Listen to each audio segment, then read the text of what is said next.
Se declaran expropiados por casos de utilidad pública y a favor de la nación la maquinaria, instalaciones, edificios, oleoductos, refinerías, tanques de almacenamiento, vías de comunicación, carros tanques, estaciones de distribución, embarcaciones y todos los demás bienes muebles e inmuebles de propiedad de las empresas que a continuación se enuncian.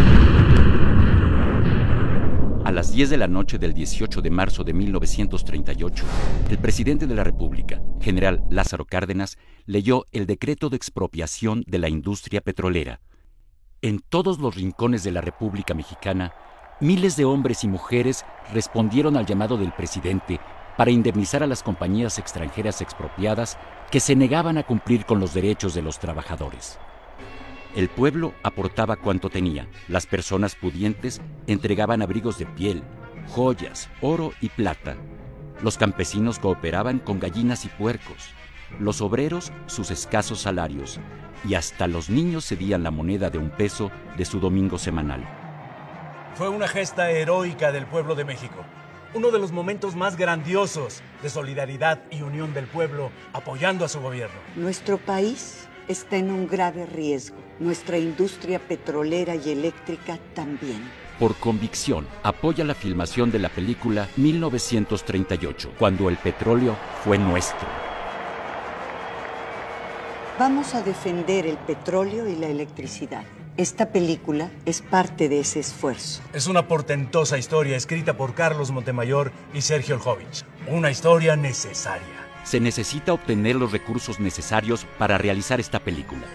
Deposita tu ayuda económica en el banco HSBC, cuenta número 40 43 42 26 58, a nombre de Cuarto Menguante AC. Son bienvenidos desde $20 hasta el monto que quieras. La historia nos reclama defender a nuestra nación. México nos necesita. Unámonos todos para financiar esta película. Emulemos la gesta heroica de 1938. Tú que estás en contra. Di no a la privatización de los energéticos. Para que el petróleo y la electricidad sigan siendo patrimonio del pueblo mexicano. Di sí a la dignidad. 1938, cuando el petróleo fue nuestro. Una película dirigida por Sergio Oljovich. Deposita tu apoyo económico en el banco HSBC. Cuenta número 40 43 42 26 58, a nombre de Cuarto Menguante AC. Dona la cantidad que puedas, desde $20 hasta el monto que quieras. Es un traidor a la patria quien entregue nuestro petróleo a manos extranjeras.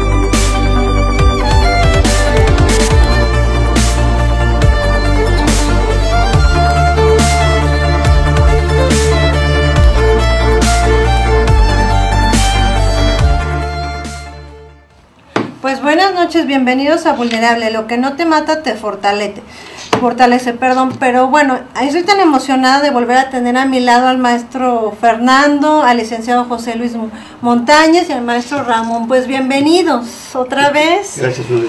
¿Qué les parece esta nueva iniciativa del spot que acabamos de ver de 1938, cuando el petróleo fue nuestro? ¿Alguna vez fue nuestro? Eso es una buena pregunta, ¿no?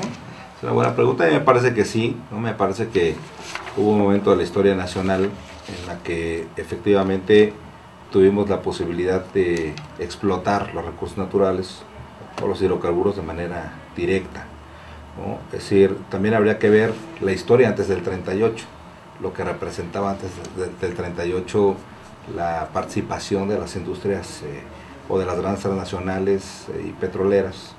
Y también hubo hubo toda una historia, hay atrás de todo esto una historia de explotación, de vejaciones, de violación de derechos humanos y de derechos laborales, que incluso llegó a haber vejaciones, muertes, lesiones, explotaciones en ese periodo anterior al 38, cuando las petroleras eran pues obviamente inglesas, canadienses, estadounidenses, etcétera, y bueno, pues que eran quienes directamente explotaban el recurso, y que fue además parte de los motivos de la expropiación del 38. Por eso me parece tan interesante que hoy se discuta y que hoy se difunda a través de este documental o de esta película lo que representó no nada más ese momento histórico del 38, el momento de la expropiación, sino lo que representó el momento previo a la expropiación, es decir, ese momento de explotación, ¿no?, de vejaciones, pero y también un comparativo con lo que hoy podría representar en esta regresión al pasado, ¿no? Y por ejemplo, Fernando, ¿tú crees que el petróleo de alguna manera haya sido nuestro? Bueno, José Luis ya tocó la parte, vamos a decirlo, histórica, pues el conjunto de símbolos que han sido más conocidos por los mexicanos, ¿no? Yo tengo una perspectiva diferente, pues México es un país que crecientemente ha venido consumiendo su propia energía, pues. La energía de un país es la energía que consume, pues. Actualmente México consume alrededor de 2.2 millones de barriles de petróleo equivalente, pues como se le llama, produciendo algo así como 3.2. Entonces, crecientemente a través de los años, sobre todo los últimos 20 años, el petróleo extraído de tierras mexicanas ha sido crecientemente del mercado de consumo mexicano. Entonces yo puedo decir que crecientemente ha sido el petróleo nuestro, en el sentido, y ha sido también exportable, pues en una estrategia que podríamos discutir como correcta o incorrecta, pero es el comentario que yo te haría. Ahora, lo que importa no solamente es que sea tuyo, lo que importa es qué haces con lo que consumes, si lo consumes bien, si lo consumes adecuadamente, con el nivel tecnológico correcto, con la racionalidad exacta, pues, ¿no? Entonces yo tengo la impresión de que el petróleo que consumimos, ya sea tanto en electricidad como en gasolinas, lo consumimos en muchos sentidos con un atraso tecnológico que nos podría llevar a decir es nuestro, pero lo usamos mal. ¿Y tú, Ramón, qué piensas? Yo creo que la historia de México ha sido la lucha por reivindicar para la nación sus recursos naturales. Los hidrocarburos, el petróleo, es uno más de esos recursos naturales. Y la historia de México siempre ha sido cómo logra esos recursos naturales que son tan apetecidos como es natural en todo el mundo, cómo podemos reivindicarlos para la nación. Yo creo que la historia del petróleo tiene su antecedente desde la independencia, cómo se ha tratado de forjar que podamos ser los depositarios de esa propiedad, ¿no? Y por supuesto que la historia del país, ya concretamente el petróleo, ha tenido puntos culminantes, puntos de retroceso, sin duda alguna que las explotaciones petroleras que empezaron en la época del Porfiriato significó poner en la superficie una riqueza cuyo beneficio era muy directamente beneficiario no era la nación. Yo creo que la gesta del 17, donde corresponde más a un resolver un problema histórico de hacer que los recursos naturales sean para la nación, yo creo que ahí está el engendro del 27 constitucional y de la lucha por el petróleo, y se logró un gran paso, se logró por lo menos que la nación pudiera tener más claridad sobre esas explotaciones. Los sucesos del 38, que acabamos de ver ahorita una evidencia de ello, lo que se hace es reivindicar para los mexicanos, para la nación, esos recursos naturales. Y obvio que estos recursos, como otros recursos naturales, como la minería, como el territorio, ha habido sucesos muy lamentables, perdimos más de la mitad del territorio, las mineras no siempre hemos logrado que se reivindiquen para la nación, y el petróleo es un eslabón más de esa lucha. Ahora estamos viendo lo que sucede con la reforma energética, que en modo es un retroceso a como estábamos antes del 38. Pues vamos a hablar ahorita en general de la ronda cero, pero antes que nada tengo que decirle a mi producción que vaya de alguna manera poniendo ya las láminas que vamos a utilizar. Pero empezamos primero contigo, Ramón. ¿Por qué hablar de una ronda cero? Hablar de una ronda cero deriva de una reforma constitucional. ¿Qué garantía hay en fundamentarlo en una constitución? ¿Por qué surge esto de la ronda cero? Yo creo que esto de la ronda cero surge porque antes de la reforma constitucional de diciembre pasado, Petróleos Mexicanos, por mandato, es quien se abocaba a explotar los recursos naturales. De alguna manera tenía asignado toda la riqueza nacional y era un trámite meramente administrativo el de poder recibir estas asignaciones. Pero era el depositario de estas asignaciones por más que el término pudiera haber cambiado. ¿Qué es la ronda cero? En el momento en que los hidrocarburos pueden ser otorgados en contratos a los particulares y que pueden ser otorgados a empresas productivas del Estado, entonces surge la necesidad de hacer una limpieza. Todo estaba prácticamente asignado a Pemex y a partir de ahora solamente va a tener ciertas asignaciones. Entonces hace un corte y dice, bueno, a partir de este momento Pemex, ni tú ni nadie lo tiene, sino lo tiene el Estado, y a partir de ahora vamos a hacer una asignación a Pemex para que comencemos este nuevo juego marcado por la Constitución. Y en este nuevo juego viene esta asignación inicial de lo que se llama ronda cero. ¿Por qué? Porque van a venir otras asignaciones u otras licitaciones para otorgar contratos u otras contrataciones sucesivas, y esta es la primera. Y la ronda cero consiste en que Pemex tuvo que solicitar lo que se lo marcó la Constitución, que es lo que requería como campos en producción y áreas de explotación. Y de lo que solicitó Pemex, el gobierno le dijo, muy bien, te voy a dar prácticamente todo lo que me estás solicitando de lo que se está extrayendo. Concretamente, los campos, las reservas probadas del total, te voy a dar, no está muy clara la cifra, pero más o menos como el 96% de las reservas probadas, que es lo que Pemex solicitó. Y de los recursos llamados reservas probables, te voy a dar otro pedazo, de manera que sumadas las dos tipos de reservas tengas el 83%. La ronda cero, pues, consistió en un acto administrativo, curioso, chistoso, porque se le dice a Petróleos Mexicanos que le solicite a la CENER qué campos quiere que le sean asignados y qué áreas quiere que le sean asignadas, cuando Petróleos Mexicanos era un organismo descentralizado, ahora empresa en conversión, en donde el presidente del Consejo de Administración es el secretario de Energía, y entonces se puso como un acto administrativo, así quedó considerado en la Constitución. Tú, Pemex, le solicitas a la Secretaría de Energía, es un poco chistoso, ¿verdad?, porque el patrimonio de la nación que está ahí, la decisión quedó en manos de un trámite administrativo. Y retomando lo que dice Ramón, Fernando, Pemex se le otorga el 83% en recursos 2P y el 21% en recursos 2P. ¿Qué significa en términos de barriles en términos de barriles y en términos de años? Para empezar, quiero saber qué es recursos 2P y exactamente.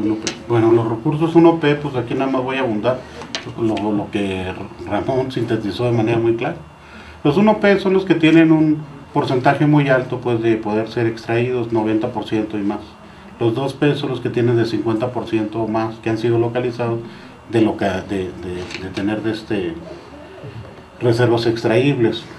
Y 3P, que son prospectivas, tienen un porcentaje menor al 30% de localizar hidrocarburos. Entonces, en una contabilidad estandarizada a nivel internacional, Pemex entró desde hace muchos años, bueno, ya podemos decir más de 10 años, a un proceso de compactación y de certificación de sus reservas. Estas reservas, las 1P, pues, que se tienen actualmente, que tienen una relación entre volumen de producción y reservas encontradas de 13 años. Las 1P quiere decir que tenemos ciertamente el 90% de probabilidad de que tenemos petróleo extraíble para 13 años. Las 2P tenemos petróleo extraíble para 23 años. Ciertamente, pues, si tenemos una relación de explotación de la plataforma más o menos que tenemos actualmente, que es de 2.4, 2.5 millones de barriles diarios. Si tú explotaras 5 millones de barriles diarios, pues esta relación se convertiría en 6.5 y en 13 o 12 años sucesivamente, pero eso depende de cuánta capacidad tienes de extracción de las reservas que tienes localizadas. A la ronda cero lo único que se le quitó fue, que tengo entendido, pues el 30% de lo que se solicitó en reservas de carácter prospectivo en aguas profundas, de lo que solicitó Pemex.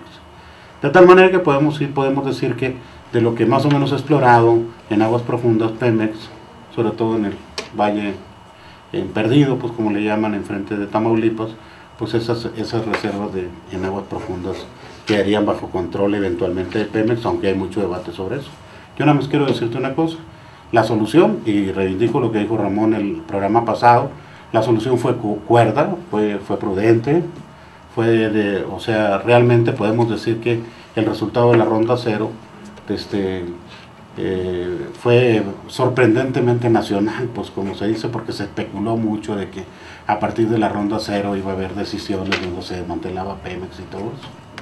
Entonces ahora lo que hay que ver es cuáles van a ser las políticas que se sigan en la ronda 1, cuando ya entren los contratos, entren las empresas y todo eso, y cuál va a ser la política de Pemex en materia de alianzas, pues en la ronda 1. Yo pienso que Pemex está preparada pues para ir a la ronda 1, que lo puede hacer muy bien, que puede sacar una política de alianzas donde la rentabilidad puede tener un juego ganar-ganar, y creo, hasta ahora, por lo menos el resultado de la ronda 0 así ha sido. Bueno, José Luis, con respecto a la ronda 0, ¿crees que la ronda 0 proporcione a Pemex un crecimiento o un desarrollo como empresa?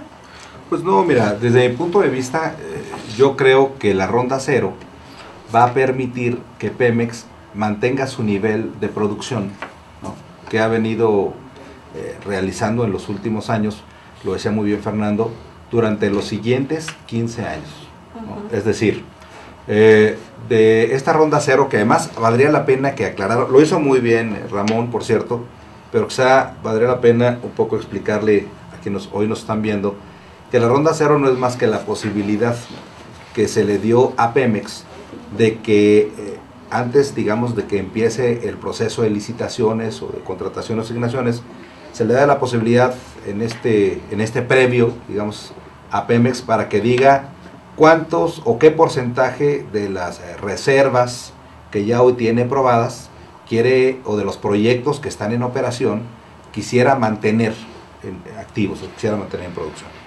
Y cuántas de las reservas probables también quisiera mantener en producción, o quisiera mantener en exploración y desarrollo.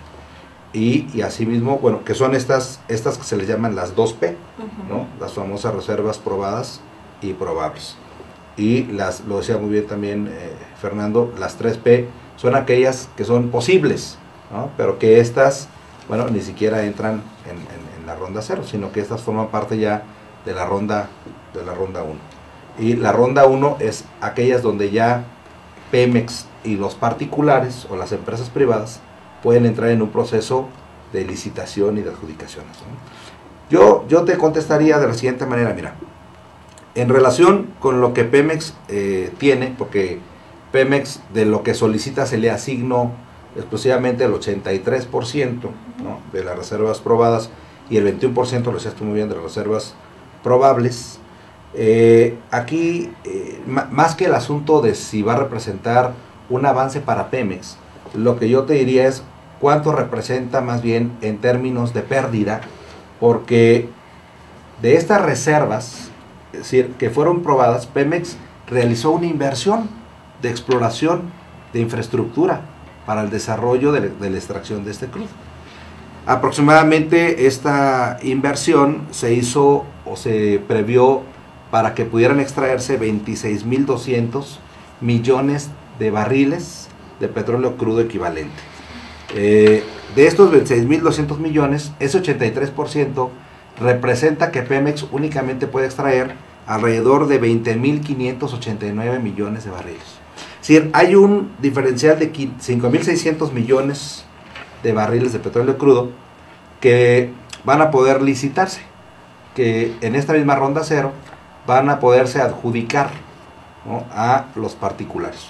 Pero van a poderse adjudicar para extracción de los particulares, con inversión que Pemex ya había realizado, porque esa inversión Pemex ya la había generado, ya la había entregado con recursos del Estado o de la propia empresa paraestatal para el estudio, para la exploración y para el desarrollo. Esto implicaba que entre el costo de exploración y de desarrollo o de infraestructura financiada para desarrollar este tipo de yacimientos, el costo implicaba en este estudio alrededor de $17 por barril, ¿no? Para que se me entienda quien está viendo, el costo de estos estudios para extraer y desarrollar era alrededor de $17 por barril, una inversión que Pemex había realizado. De estas 5.600 millones de barriles de petróleo, a los particulares les va a salir el costo de extracción en $4 por barril. Es decir, con dinero que Pemex aportó, con dinero que de alguna manera va a ser financiado o subsidiado por el Estado y por Pemex, los particulares van a únicamente erogar un costo de $4 por barril. Es decir, hay un ahorro de alrededor de $12-13 por barril con dinero de Pemex, con dinero previo de los estudios y desarrollo, que no está siendo recuperable y que nadie ha dicho ese dinero cómo se le va a pagar al Estado, cómo se le va a pagar a la empresa, cómo se va a recuperar ese dinero que también finalmente es de los mexicanos, ¿no? Es más que el asunto de representar un desarrollo en términos de que Pemex pueda seguir con este tipo de contratos y asignaciones o de rondas produciendo o elevando su producción, va a representar una pérdida en términos de lo que ya había invertido y que hoy no va a recuperar, porque esa inversión se le va a asignar, se le va a regalar a los particulares en estas asignaciones de la ronda 0 y la ronda 1. ¿Podría ser una precisión? Sí. Es decir, yo creo que es un privilegio un programa como este para poder intentar poner en claro algunas cosas, no Fernando, por supuesto, no es él, pero aquí hay una distorsión en la información que nos ha dado el gobierno Petróleos Mexicanos. Se nos habla de reservas probadas, de reservas probables, de reservas posibles, de recursos prospectivos convencionales, de recursos prospectivos no convencionales. Se nos dice que hay reservas 1P, 2P y 3P, y que las 2P es la suma de las probadas más las probables, y que las 3P... Es decir, yo estoy seguro que el auditor no entiende nada. Efectivamente. ¿Sí? En cambio, en ese no entender nada, hay un pecado muy grave, porque estamos mezclando, estamos confundiendo con cosas que son muy importantes. Y trataré simplemente de puntualizar, y por eso puede ser un privilegio de un programa como este, ¿no? Hay una cosa que está clarísima en el mundo petrolero, en México y en cualquier lado: reservas de hidrocarburos. Y cualquier gente puede entender que son reservas, son los hidrocarburos que están en el subsuelo. Así es. Y cuando se dice probadas, como bien lo decía Fernando, hay un alto grado de probabilidad de que al sacarlas no nos equivoquemos. No estamos ciertos que están ahí adentro, pero al sacarlas estamos seguros, están probadas, y esto de probadas además está certificado con agencias certificadoras, de que va a ser, pues si no 100%, a lo mejor es 95%, a lo mejor es 99%, a lo mejor ok. Y de repente, en Pemex, en México, se nos habla de reservas probables. Y se nos dice, son reservas que están en el subsuelo, pero con una probabilidad que no sé qué, que puede ser del 50%, y las reservas posibles pueden ser del 90%. Y de repente se hace algo que quizás a un estudiante de secundaria o de primaria, si lo hiciera en la escuela, lo reprobarían, que suma cosas que no son sumables. Yo estoy sumando mis reservas probadas, que es algo relativamente cierto, con algo que para comenzar a hablar ya me lo definieron como de 50% de probabilidad. Y lo otro, como una probabilidad de solo 10%, o sea, lo más probable es que esté equivocado. Y sin embargo se suma, y como se es incapaz de definir qué es ese bodrio de 2P y de 3P, se le pone un nombre que nadie entienda y que nadie se atreva a preguntar qué es 2P, por qué es 3P. Pues simplemente porque como unas son probadas y comienza con P, las otras son probables y comienza con P, y otras son posibles y comienza con P, si se suman las tres, sí, pero estamos sumando cosas, y eso es muy grave, porque para la nación, en esto de las asignaciones y de los contratos y las licitaciones, se nos está falseando la información. Para comenzar, por ejemplo, la ronda 0, la primera pregunta es por lo que creemos, porque no está claramente documentado, Pemex solicitó 96% de las reservas probadas. Cuando digo solicitó las reservas probadas y digo 96%, no es que lo haya leído en las informaciones de Pemex y de CENER, lo leí en el informe que Pemex le presenta a la Autoridad de Valores de los Estados Unidos. Y dice, fue el 96%. Primera pregunta, ¿y por qué no 100? ¿Sí? Y luego nos dice, y es todo eso es el 83% de las... Bueno, a ver, y las probables, ¿qué son? O sea, y de remate después se nos habla de los recursos prospectivos y se confunden con los recursos posibles. Es decir, los recursos prospectivos es que, si lo vemos con lupa en la información de Pemex, dice recursos por descubrir. No son reservas. Si lo sabemos satelitalmente, o sabemos, mejor dicho, nos han dicho, porque esta información es líder en el mundo de los Estados Unidos, nos dio información sobre lo que tenemos en lutitas y nos cuantificó en estudios muy bien hechos. Nos dijo que éramos la cuarta reserva mundial. Pemex se puso a trabajar y dice, no somos la cuarta, somos la sexta. Es decir, pero son cosas que sabemos que ahí están, ¿verdad? Y que habrá que desarrollar, y si viene la explotación de lutitas en la frontera del otro lado de Estados Unidos, pues seguramente ahí va a seguir, ¿verdad? Pero simplemente yo creo que sería muy sano que los mexicanos preguntáramos y que las autoridades contestaran y fuéramos más claros en esto y no nos engañemos con sueños. Por ejemplo, estas reservas probadas, si yo tomo las reservas probadas que van en declinación, día con día van declinando. Y no solo eso, hace unos días el secretario de Energía anunció que la producción de Pemex bajó y ahora se anuncia que vuelve a bajar. Si va bajando. Si todas esas reservas, si no hay más reservas probadas, esas reservas no nos alcanzan para 10 años. ¿Y qué pasará cuando se vence ese plazo? O sea, porque todo lo tenemos garantizado a unos 10 años, 15 años. ¿Qué pasa cuando terminen esos plazos? Cuando las reservas probadas se acaben a los 10 años, pues si las probables no se convirtieron en probadas, pues entonces se acabó. ¿Entonces ya no va a ser negocio? No sale negocio, vamos a tener que importar crudo. Bueno, yo quisiera... Ahora, espero que no sea así, ¿eh? A ver, Fernando. Ramón, yo quisiera nada más decir que, o sea, México entró en un proceso de certificación internacional para el asunto de su contabilidad de reservas, a partir de bien entrado o a la mitad del sexenio de Vicente Fox. Y entró porque había ciertamente un debate muy interesante que duró años acerca del misterio de las reservas petroleras mexicanas. Recuerdo un artículo muy extenso y muy interesante del analista de Adrián Layuz, un ex director general de Pemex, que es uno de los analistas petroleros mexicanos más respetados, pues, ¿no? Que dio pauta, pues, a una serie de artículos en la revista Nexos acerca de cómo ir desentrañando y de ir explicando cómo se iba a ir certificando el petróleo mexicano. ¿Por qué era importante esto? Era importante porque Pemex crecientemente tenía necesidades de carácter financiero. Entonces Pemex se tuvo que inscribir en ese proceso, pues, a las reglas, a los reglamentos de la SEC, que es el reglamento con el que el comité que administra la Bolsa de Valores de Nueva York, que es a donde fundamentalmente acude a pedir prestado dinero Pemex.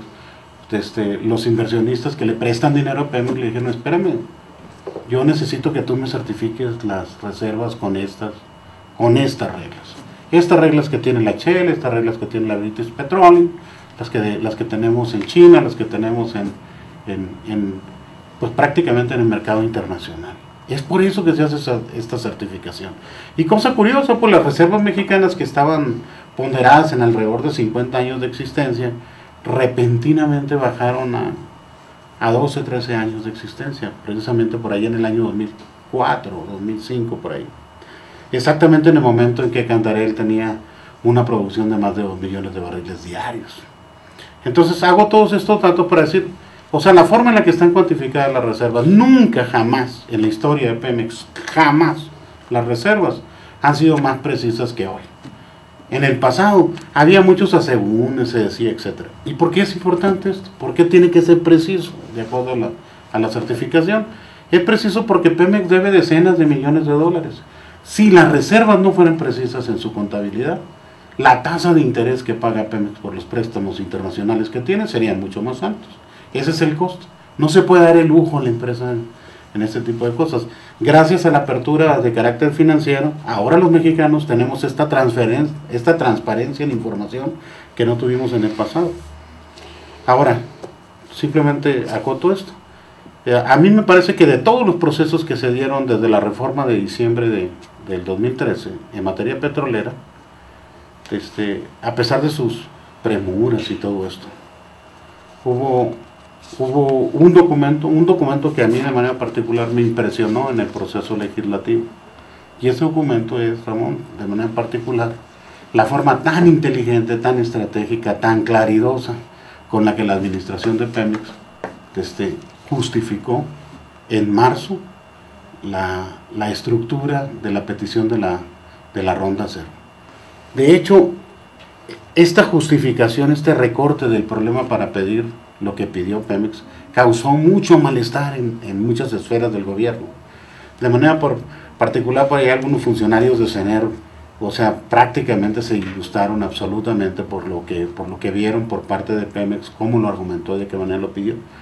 Obviamente que en los corrillos de todo esto, pues se supo después que hubo un equipo asignado pues dentro de la paraestatal que muy tempranamente se dio a la tarea de trabajar en la Ronda Cero, que no partieron del supuesto que si se hacía o no se hacía la reforma, partieron del supuesto que la reforma se hacía y se prepararon para argumentar por qué tenían que quedarse con el petróleo.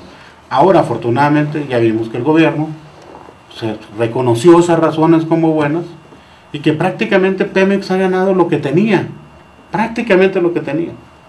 No, lo que no pidió, y se argumentó en el mismo documento, no lo pidió porque, por ejemplo, por falta de experiencia en la parte de aguas ultraprofundas, no pidió una parte pues en lo que es el canal de Chicontepec, pues, porque había muchos de los pozos maduros ahí que ya se les ha hecho la lucha por volverlos a poner en producción y no han podido, pues ellos mismos lo argumentaron ahí. Y la parte pequeña que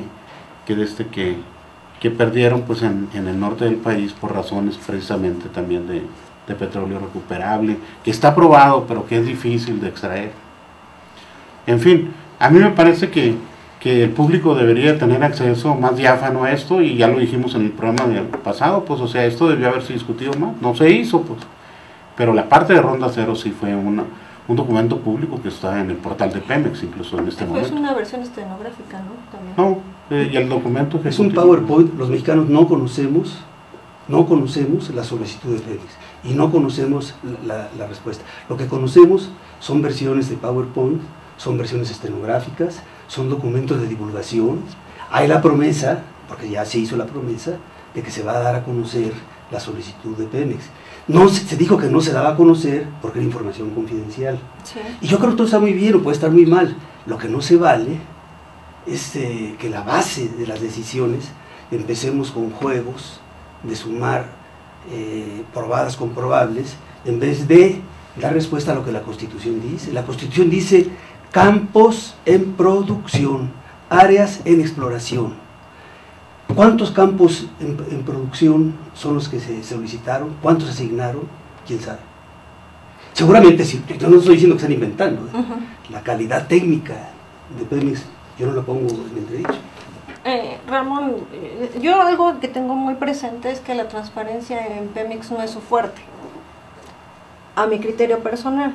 No lo sé, ¿tú me puedes decir qué tan bueno es en rendición de cuentas Pemex? Ramón, ¿es él? No, por favor, ya lo mucho, me da pena. Bueno, mira, ese asunto de la transparencia ha sido un tema muy polémico, ¿no? En Pemex, desde el famoso Pemex Gate, ¿no? Este manejo discrecional que siempre ha habido de los recursos hacia el sindicato o hacia el manejo del propio gobierno, del recurso que sale de Pemex, que a veces no sabemos en qué manera se ha venido manejando. Es decir, esta discrecionalidad en el manejo de estos recursos, que a veces salen vía sindicato para el financiamiento de campañas, o para el financiamiento de gobiernos, o para el financiamiento de todo tipo de actividades, menos de actividades de desarrollo tecnológico y productivo de la empresa, ha generado lo que hoy también está en discusión en el país, que es el asunto de que han generado tal pasivo, ¿no? O tales pasivos en la empresa, que hoy se habla de que el Estado hoy tiene que asumir ciertos pasivos laborales, es decir, recursos que Pemex en un momento dado ha ido arrastrando como adeudo de los pagos de seguridad social y de algunas otras prestaciones laborales de trabajadores, y que hoy no hay recursos para cubrir esas cantidades, ¿no? Es decir, hay un déficit presupuestal o un déficit financiero de la empresa para pagar estos pasivos laborales que representan prestaciones o que representan garantías para futuros procesos de jubilación o de pensiones o de jubilaciones de los propios trabajadores de Pemex. Y que para poder más o menos estabilizar el asunto de las finanzas, hoy se habla de que el Estado tendría que asumir esos pasivos laborales para más o menos llegar a un proceso de saneamiento. Eso me parece que en Pemex una constante ha sido la opacidad, la falta de transparencia, la falta de rendición de cuentas de sus directores, de sus sindicatos y del propio Estado, ¿no? ¿Y qué garantía nos va a rendir con esta nueva reforma Pemex en rendición de cuentas y transparencia? Bueno, pues es uno de los temas, de los grandes temas pendientes, ¿no? Porque no quedó muy claro cuál va a ser el proceso de rendición de cuentas ni de transparencia de los recursos. Incluso se hablaba de que tenía que ser justamente un proceso no de rendición de cuentas del Consejo, ¿no? Los famosos consejos de las comisiones nacionales de hidrocarburos o del Consejo General de Pemex, etcétera. Tendría que ser este proceso de rendición y de transparencia de cuentas una acción o un informe que debe presentarse ante el propio Poder Legislativo. Es decir, me parece que el asunto de la rendición debe ser o debe someterse a una evaluación tal que deba hacerse mediante la presentación de informes, ¿no? al propio Poder Legislativo, para que esto pueda evaluarse, para que pueda determinarse si hay transparencia o no, si hay opacidad o no, si hay desvío o no, o si se siguen arrastrando pasivos de todo tipo en la empresa, ¿no? Fernando, tú en tu cuestión muy objetiva, ¿tú crees que Pemex pueda asumir el reto de la transparencia y la rendición de cuentas con esta nueva reforma? Pues mira, lo primero que tenemos que entender es que Pemex ha dejado el paradigma de empresa paraestatal para convertirse en una empresa productiva del Estado. ¿Y qué quiere decir esto? Quiere decir que hay una mayor independencia pues de la empresa como tal pues a lo que son las regulaciones de carácter presupuestario y de carácter financiero en general pues por parte del gobierno. Es conocido pues la tutela que Pemex ha tenido por parte de la Secretaría de Hacienda. Hoy mismo, por ejemplo, estamos cerrando el semestre de 2014, donde Pemex está perdiendo alrededor de $5,000 millones en explotación, en su balance financiero, y lo está haciendo porque su carga fiscal en este semestre de este año ha sido mayor que el margen de todo lo que le ingresó. Márgenes que Pemex pues los maneja pues alrededor del 90% de sus propios ingresos. Pero ¿qué puede hacer si tiene 90% de sus propios ingresos y le cargan el 94% de sus propios ingresos? Entonces, pues así una empresa, ninguna empresa, pues ni la empresa más sagrada pues que puedas imaginarte en el mundo podría ser viable, pues o sea, eso es lógico, es un asunto de aritmética. Muchachos, pues vamos directamente, perdón por interrumpir, vamos directamente a contratos porque si no, no lo vamos a terminar de ver. Entonces, ¿podrían poner por favor las primeras láminas de contratos? Y ahí marcaría, regreso contigo, Fernando, sí. ¿Y cómo será la exploración y extracción de hidrocarburos en asignaciones y contratos? Bueno, déjame decirte aquí, la primera lámina, la que ves, la que tenemos allí enfrente, pues es la parte, o sea, que nos está diciendo cuáles van a ser los grandes rubros, ¿no? Que son asignaciones y las 4 modalidades de contratos que van a existir, que van desde licencias hasta contratos de servicios. Pero en una subsiguiente lámina yo creo que podría ser mucho más fácil. ¿Podemos continuar con la siguiente lámina, por favor? O sea, esta, por ejemplo, nos dice en la parte izquierda, pues, los 9 derechos que representan pues la carga excesiva pues que actualmente tiene Pemex, que ha sido transformada por una estructura de 6, no de 9, sino de 6 rubros, 3 de los cuales son derechos y los otros pues son las cargas de carácter, pues el ICR que va a pagar ahora Pemex, etcétera, pues no. Vamos con Esto nos lleva a una mayor simplificación del sistema fiscal que va a hacer que el 71% que se les estaba cargando de forma directa, pues baje al 65%. Vamos con la siguiente lámina, que es lo que es el nuevo régimen fiscal de las empresas productivas del Estado y particulares y contratos. Yo no sé si, Ramón, tú me puedas explicar un poquito más cómo es este régimen fiscal. El de... El de las empresas productivas del Estado. ¿Cómo no? Trataré de hacerlo. La ley de hidrocarburos no es precisa en la definición de lo que sería un contrato de esta naturaleza, y la información que hay en la ley de ingresos de hidrocarburos lo que hace es ser muy precisa en lo que son las prestaciones y las contraprestaciones, tal como lo acaba de mencionar Fernando. Y básicamente lo que se está diciendo es que ambos, tanto las asignaciones como los contratos, deben pagar impuestos sobre la renta, deben pagar un impuesto que tiene que ver con lo que va a ir a los gobiernos de los estados, algún rubro más que se me va por ahí, y luego lo que hace es establecer 3 tipos de derechos que de alguna manera tienen una correspondencia con las contraprestaciones que tienen que pagar las empresas. Aquí hay una cosa que yo creo que hay que resaltar y que tiene que ver con la transparencia. El régimen aplicable a Pemex es relativamente preciso para poder calcular la tasa sobre utilidad. Está relativamente claro qué puede deducir, cómo puede deducir. En cambio, para los contratos, especialmente en licencias, hay una serie de márgenes de discrecionalidad y la razón, el argumento, pues es que no es lo mismo una explotación de lutitas que de aguas profundas, etc. Pero ahí está la discrecionalidad. Es decir, yo creo que esos son de los elementos que no es al interior de Pemex. El sistema nuestro está diseñado con un nivel alto de discrecionalidad, y esta reforma energética, y este es un ejemplo de ello. Pero básicamente esa sería la estructura. Vamos con la siguiente lámina, por favor. Aquí vamos a hablar de lo que es pues es lo que vimos, los ingresos y... Ah, no, eso es otra, ¿verdad? ¿Me permites? Sí. O sea, esta lámina es mucho más clara, pues, y es una de las negociaciones. O sea, esta lámina expresa la negociación legislativa, la más fina de todas las negociaciones legislativas.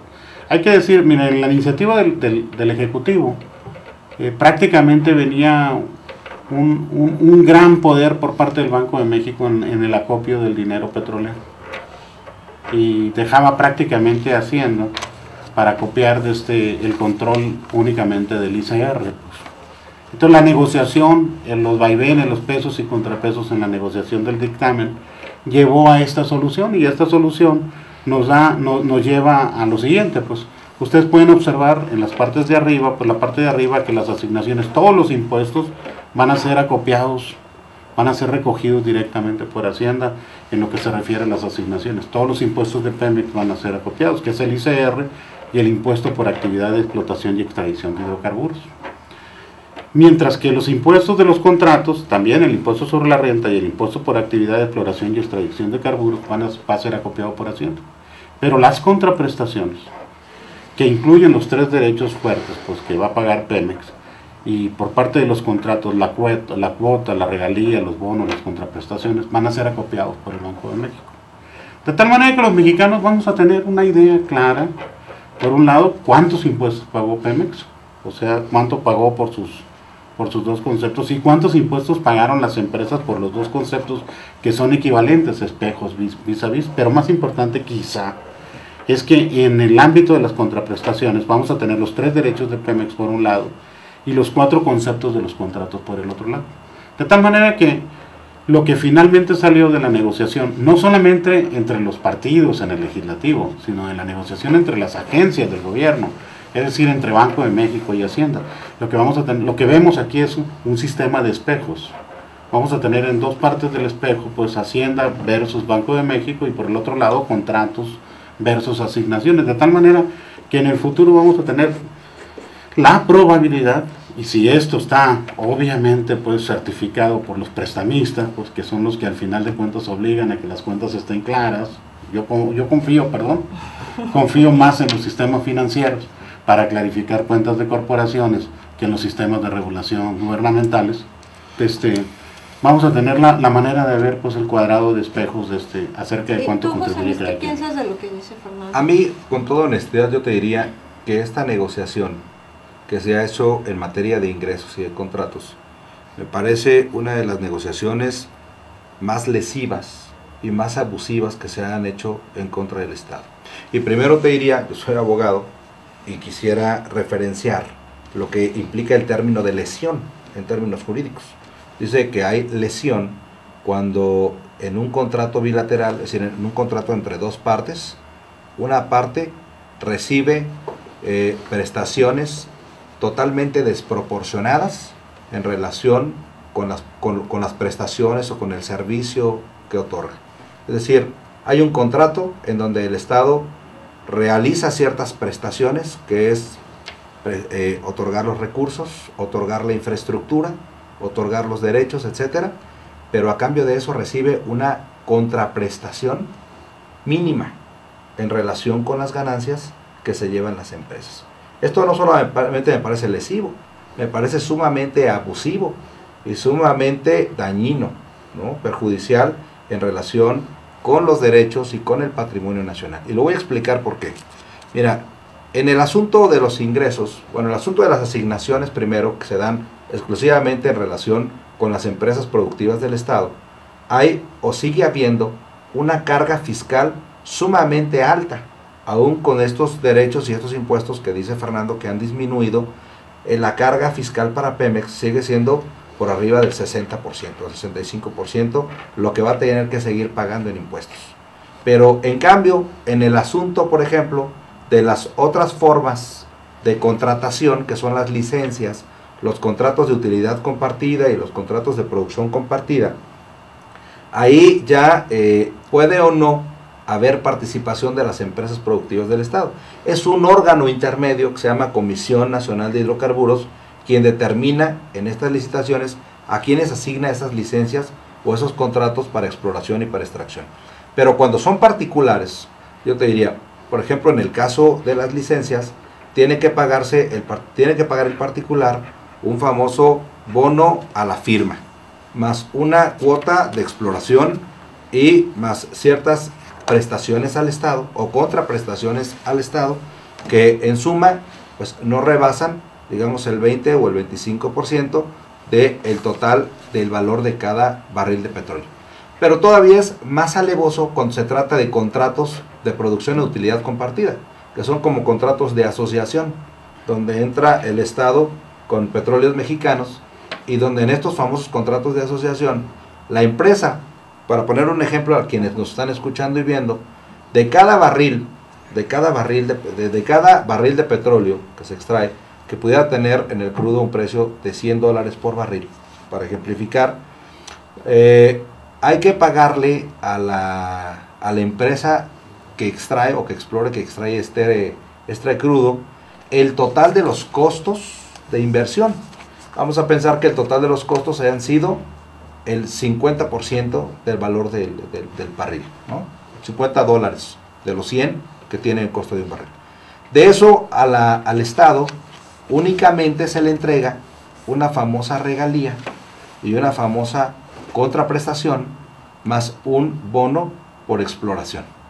Este bono por exploración, estas regalías y esta contraprestación, de acuerdo a las propias fórmulas, por cierto, bastante enredadas, poco claras, que establece la Ley de Ingresos sobre Hidrocarburos, no rebasa en total el 20% del valor o el 18% del valor del costo total del barril del crudo. Es decir, el Estado se va a llevar $18 o máximo $20 del costo total, del valor total de un barril de petróleo, mientras que el particular se va a llevar, además del 50% de la recuperación, es decir, el total de la recuperación de sus costos de producción, que pudiera ser el 50% del valor del barril, más una contraprestación que puede ser del 30% más.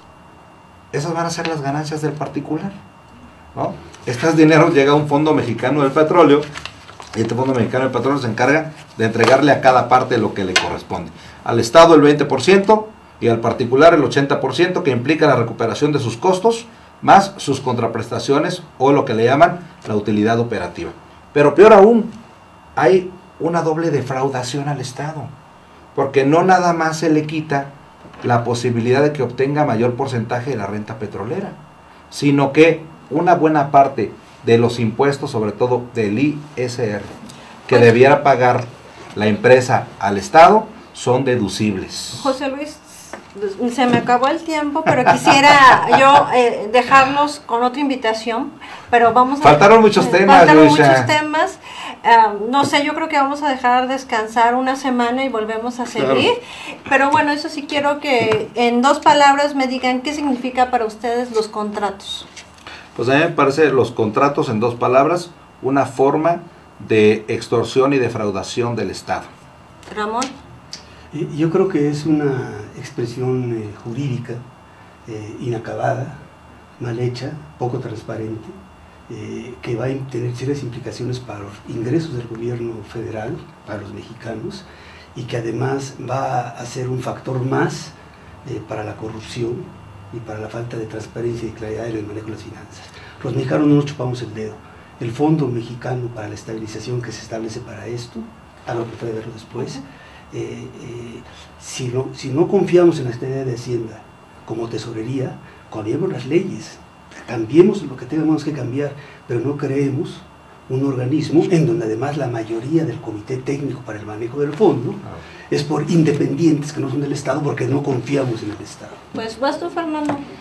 No, pues yo te diría que son alternativas pues para poder explotar los nuevos yacimientos de aguas ultraprofundas.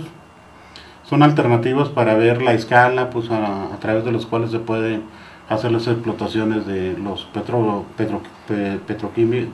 hidrocarburos no convencionales, a las que Pemex no le ha entrado, pues. O sea, hay muchas áreas a las que Pemex no le ha entrado porque Pemex no los tiene contemplados dentro de sus primeras listas, y lo cierto es que sostener la producción petrolera ha sido crecientemente difícil para la paraestatal, sobre todo pues a partir de la declinación de Cantarell. Cantarell ahorita, hoy salían los datos en la revista Petróleo y Gas, donde dice pues Cantarell está produciendo menos del 10% de su producción original y está decayendo muy rápido. Entonces es obvio que hay preocupaciones para incrementar la producción. Pues no me queda decirles que muchas gracias por haber venido, nos faltó un tiempo para seguir con este programa, pero les doy otra invitación, dejemos descansar un periodo para hacer otro programa y así damos oportunidad para ver la comisión nueva que se van a abrir con estas nuevas pautas de Pemex. Y yo soy muy agradecido a mis colegas y a ti por esta oportunidad. Pues muchas gracias y Gracias buenas noches. también, por compartir Tenemos el tema. una cita el próximo miércoles a las 10 de la noche. Hasta luego.